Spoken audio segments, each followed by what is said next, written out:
Assalamualaikum warahmatullahi wabarakatuh. Selamat datang ke channel IK Racing Team. Terima kasih pada yang dah subscribe. Okey, untuk video kali ni, enjin yang aku pasang headlock pada video yang sebelum ni, link ada kat bawah. Piston 66, jack 6. Okey, hari ni aku nak naikkan enjin ni, tapi aku tak pasti sempat atau tak aku nak running kan untuk hidup. Apa-apa, kau layan je video ni sampai habis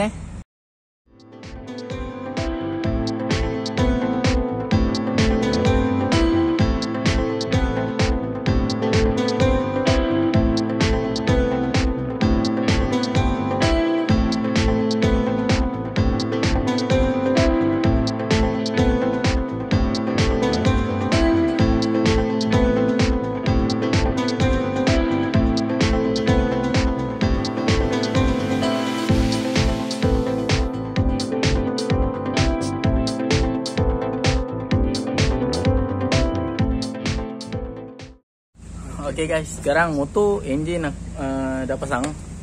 Enjin dah naik, motor pun dah settle semua. So aku nak try start Exhaust ni aku guna exhaust Legend Waypang dah lama dah tahun gila 2009, 2010 dulu layan exhaust ni. Sekarang dah tak musim dah.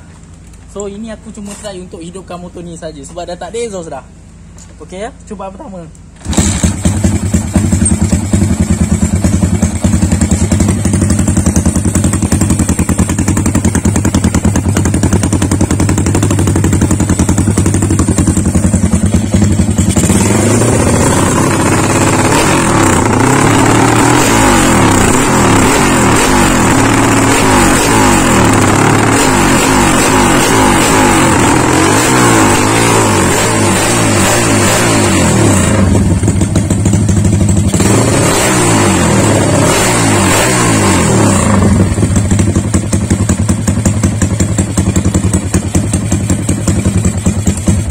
Okay guys, sekarang ni aku nak pasang radiator semua. Aku nak runningkan dia lama sikit, pasang pedal, and boleh cari exhaust apa aku nak pakai, and aku setting terus.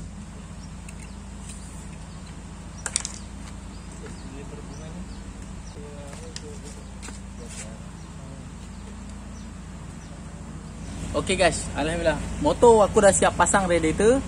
Sekarang ni aku nak try jalan je, nak try rasa je macam mana. Sebab carburetor aku tak setting lagi. Sebab exhaust ni exhaust try exhaust Legend saja je masuk. Exhaust ni pun kepala baru berapa, 28 aku dah potong lah sini. Nampak? Kecil, ikutkan mini full ni tak boleh pakai kecil sangat, tak lepas. Paling tidak pun saya 32 lah. Jadinya aku sekadar nak try rasa je motor ni macam mana. Jom layan.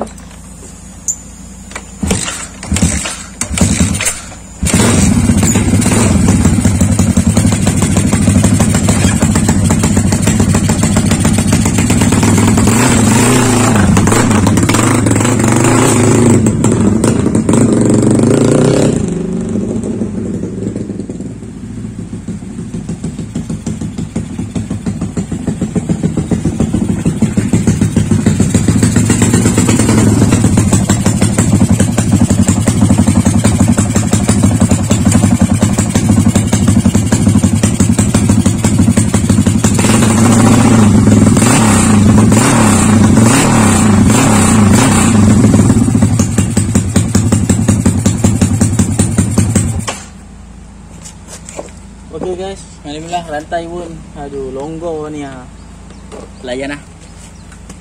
Okay, saksikan video aku yang seterusnya. Nanti aku akan setting motor ni, cari exhaust apa yang patut. Aku try lah GPS untuk spek 63 tu, 65 engine bawah standard LC5S tu, dengan motor ni sekali. Yang ni 66 Jet 6. So kita cuba. Jumpa lagi guys. Goodbye.